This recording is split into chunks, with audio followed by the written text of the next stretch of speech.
Welcome back to the Band Guide. I'm your band guy, Colin, and today I want to share with you 4 fun reverb tricks that you can do to just spice up your song, your music for your listeners, keep them engaged, and just make it more interesting and cool sounding. So let's get straight into it. Today we are using the song Forever by Niall Christopher. This is the free mix that I did for one of the Band Guide community students. So this is another member of the Band Guide community, and this is their song called Forever. It's a great track. Shout out to Simon and Niall for letting me use it. Definitely send them some love in the comments below. Let them know what you think of the song. And the first trick I want to share with you is amp reverb for width. This is such a cool trick that just helps you add a little bit more width into your song. So we're going to listen to a section here, and what I want you to listen for is this sound.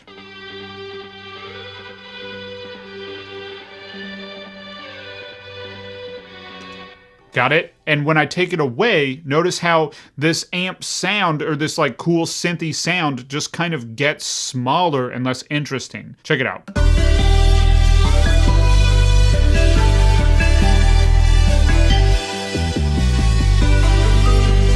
I've been struggling with what I wanted. Now I don't consider other options. I refuse to waste any more of my time. I will be by your side, girl. Pretty cool, right? Also, isn't Niall just a crazy good singer, and Simon's so good at arranging? Anyway, okay, let's listen through to what exactly is happening here. So we have this main synth sound here, which I just love. I think it's super cool. I think it's just a loop in GarageBand. I could be wrong, but whatever it is, it's super cool.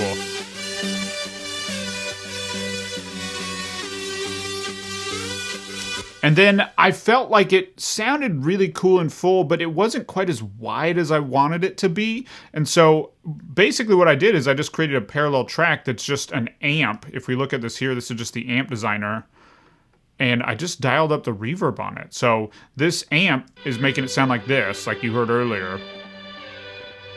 And you blend it in with the lead signal.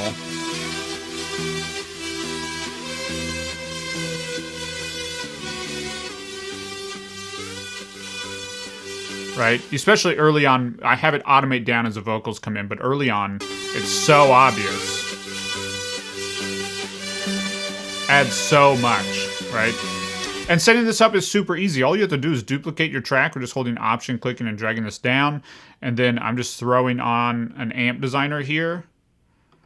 And I think it literally is just the stock preset, and then I just dialed up the reverb. Listening to that in solo here. Maybe scaled some of that treble back. That's pretty harsh. So you can tailor your tone a little bit. Maybe move the microphone, get a little off axis, a little bit darker. There we go. And then I can pan this like I did to get a little extra width. And then just set the level. Right? So that's it. It's a super simple trick, but you can use it on anything. Use this on vocals, on drums. You can use this on other guitars. Run them through different amps at different points, an acoustic guitar. Get crazy with this. Have fun with this. But that's it. That's tip number 1, using amp reverb for width. Fun trick number 2 is reverse snare swell. Okay, this one's a little bit more involved to set up. It takes a few steps. If you saw my video on creating a reverse swell on a vocal, it's the same trick. So it takes a few steps for us to set this up, but it is really cool, and it helps kind of drive the song forward. So check this out here, and I'll exaggerate a little bit. It's this track here. Girl, you just been running through my thoughts, and how you don't get tired will be my guess. The way you got me spinning and dancing around, and we'll end up be Cool, right? Okay, listen to it in solo. That's where you'll really hear this.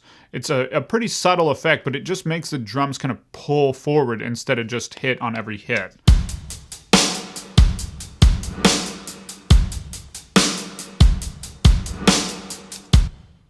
Cool, right? So to create this, the first thing you have to do is just get an isolated snare drum hit. So we're just going to take our main drum sound. I'm just going to duplicate it, holding Option, click, and drag. And I'm going to title this track Snare Swell Setup. And then all we need to do is turn off everything except the snare on this track. And then I'm just going to isolate one individual hit. So it'll be like this. It's all we have on this track now, right? And then we're going to go in and go down to Reverb Space Designer. And you can just find a reverb sound that you like. I played around with a few. But for demonstration purposes, we're just going to go with just the default one that comes up here. And you just want to set your dry output down to 0 and keep your reverb output where it is, or turn it up if you want. But it's good usually where it's set. So it's going to sound like this now. All right, and then the third thing we need to do is basically take a cycle region here. So it's only going to end up having that snare hit with the reverb tail. So you just want to listen and make sure you get all of that in your cycle region. And then go up to share, export song to disk. Make sure you know where you're saving this. Wave uncompressed 24-bit. Export cycle area, because you only want to export that little area that you're doing. And then we're just going to title this Snare Swell. It'll bounce out. And then you just need to find it in your Finder. But first, we need to make an audio track for this. So this is going to go on an audio track. We're just going to title this Snare Swell. And then we'll drag that sound in. And now that it's an audio track, we can reverse this. So if we solo this here, right, V cool, but we hit E to bring up the editor, and we just hit reverse playback. And now it sounds like this. Cool, right? Okay, so then what I like to do is trim it up a little bit so I can easily drop it where I want it to be, and so that it doesn't have any extra sound on it. Typically, I'll do something like this, and then just drag it to the next to the snare hit that I want it to hit on, and make sure that this point on this side here lines up with the snare hit. So if we listen to it against the drums here.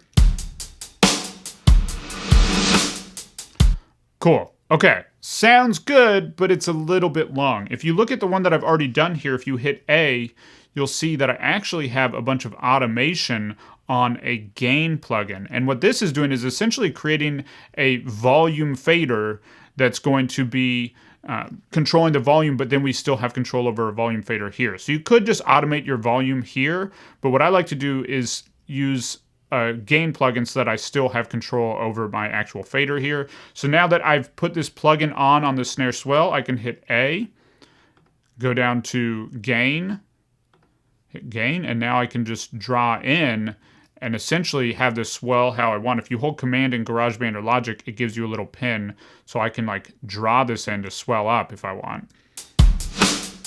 So that's really, really short. Pull that up a little bit so it's something like this. Right, and I can bring this volume fader down here and blend it up in with the snare sound, or the actual drum sound here. So that's a super fast swell. You'll have to play around with how you draw this point to make it really work for you. But this is how you can tailor it to really fit in with the timing of your song. And then once you set that, you can actually just select this and copy and paste it to each snare swell hit that you do. So if I had 2 here, I can copy this, put this right here, line it up where it's hitting on that snare hit, and then copy all of my automation, go here, put the points in, and now I have that automation on 2 different points. So you can do that. It takes a little bit of time, but when you finish, you get that really cool reverse snare drum swell sound. Okay, trick number 3 is what I like to call the boom. The boom is essentially just that. It's a huge boom, but it helps in some transitions to kind of smooth the transitions, and it just creates a semi-epic moment. So here we just have a kick drum that I've just put a space designer on, again, a reverb plugin, and I blended down the dry output and just found a really long sample that I like, or a reverb sound that I like. In this case, it's under Hall's, the 5.9 second Ancient Church. And I just blended in this sound here, if we listen to it in solo, into the context of the mix, and it gives us this really cool transition at this section in the song. We have a chance, 'cause I wanna dance with you forever. There's nothing wrong if I take this off. There's nothing wrong without it. We have a chance, 'cause I wanna dance with you forever. But when you add in that boom, We have a chance, 'cause I wanna dance with you forever. it just helps kind of capitalize. It's kind of like a punctuation at the end of that section. It's really easy to set up. I often do this on kick drums, but not for an entire part of a kick drum, because that could get really muddy really quickly. But I'll do it for transitions, or I'll do it on snare drums, where it'll just be like a pa, like a really, really long reverb on a snare drum can give you the same effect. So the boom, this is super easy to set up. Again, think about it in transitions, and it can add a really nice subtlety that can help level up your mixes. Okay, and trick number 4, reverb on delays. So if you're not familiar with the sound of a delay, it sounds something like this. Girl, you just been running through my thoughts, and how you don't get tired will be my guess. And a way that we can kind of tuck them back just a little bit so they're not quite as obvious, they don't pull our ear quite as much, is to just put a little bit of reverb on it. So again, I'm just using the Space Designer here. This would be the same as if you set up a send or a bus in Logic or Pro Tools or anything like that, but here we're just using a parallel track because GarageBand doesn't have buses. So I've just duplicated the lead vocal here and basically created a delay where the mix is set at 100%. And then I'm putting a reverb after those delays, and it's just going to soften the tails of those delays a little bit, make them a little more tucked back, and it adds a little bit more depth to the vocal. So if we add this in here. Girl, you just been running through my thoughts, and without how it, you don't get tired will be my guess. The way dry. You got me spinning and dancing around, and willing to be proud that I'm still wondering when. Pretty cool, right? So reverb on delays, definitely try it out. Again, you can do this on different types of delays depending on how you're using them. It's great on kind of an ambient guitar sound. It can just smooth out the edges and help it sit in the context of the mix better. Okay, so that is 4 fun reverb tricks. I hope these have been helpful to you. I would love to hear which one was coolest to you in the comments below. And before you go, I want to give you something. If you're struggling to create a professional sounding mix, I've put together a 6-step checklist that just walks through the same 6 steps that all professional mixes have and how you can do them anywhere in GarageBand and Logic and Pro Tools. Wherever it is that you're making music, these same 6 steps apply. So it's completely free from link in the description below, so be sure to pick it up. If this video was helpful, be sure to like, comment, and subscribe, and I'll see you next week with another video. One thing at a time.